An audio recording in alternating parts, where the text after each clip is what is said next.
Well, thank you for taking so many questions. We all appreciate that, and we hope your successor will too, and we do really appreciate it. A number of them dealt with this perception issue of how Americans are feeling differently than a lot of the positive data you have.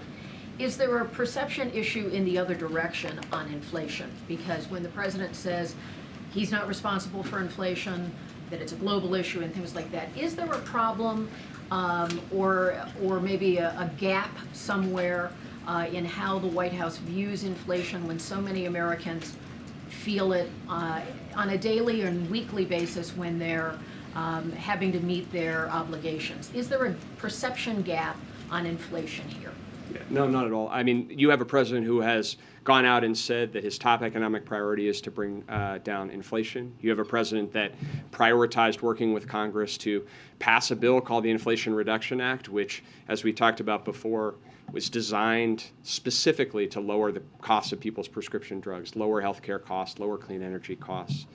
And you have a president that has been tireless about working on those issues that connect most directly to the lived experience of people across the country. The efforts, which I won't, we've talked about at this podium around trying to help bring gas prices down in the wake of Putin's invasion. From things very visible in public, like the historically strategic petroleum reserve, to things the president is doing every day behind the scenes diplomatically with our allies and partners on those sets of issues. And as a result, in no small part because of those efforts, we're now seeing progress. That progress is not sufficient. We need to keep making more progress. But the president is actually focused today on those issues, and that's what you're going to hear. How can we keep making progress to reduce lower costs for people? And I would say this, I think, also is an area of contrast that the president will highlight, which is that he wants this economic conversation to focus on how we can keep reducing costs for the American people and doing things like cutting taxes for the very wealthiest people in the country and increasing the deficit as a result of that. Not only are bad economic policy, but they don't speak in any way to that core issue. So I think the president is very much focused on that issue. He's shown that he can actually work to deliver results and is going to keep arguing why we need to make more progress on that front. Very last question. Thank you. Speaker McCarthy clearly believes Democrats in the White House will give Republicans some concession for raising the debt limit. I'm wondering why Democrats would negotiate at all over that debt ceiling. So we'll just circle back. I think I've answered elements of this before. It's important to distinguish between two things.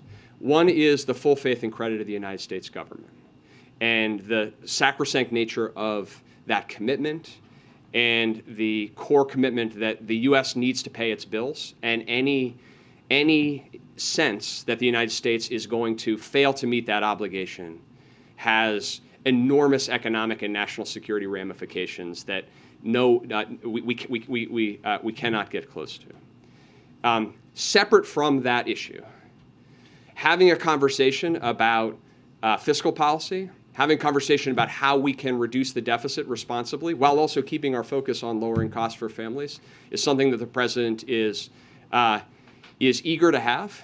And frankly, the way to have that conversation is for the president to put out his budget plan, for House Republicans to put out their budget plan, and then to have a conversation around those two. So that's why you've heard the president and the administration both commit that we will do that. We'll put out a budget. We'll put out a very detailed budget here in the next month. And our hope and expectation is that the House Republicans will do the same.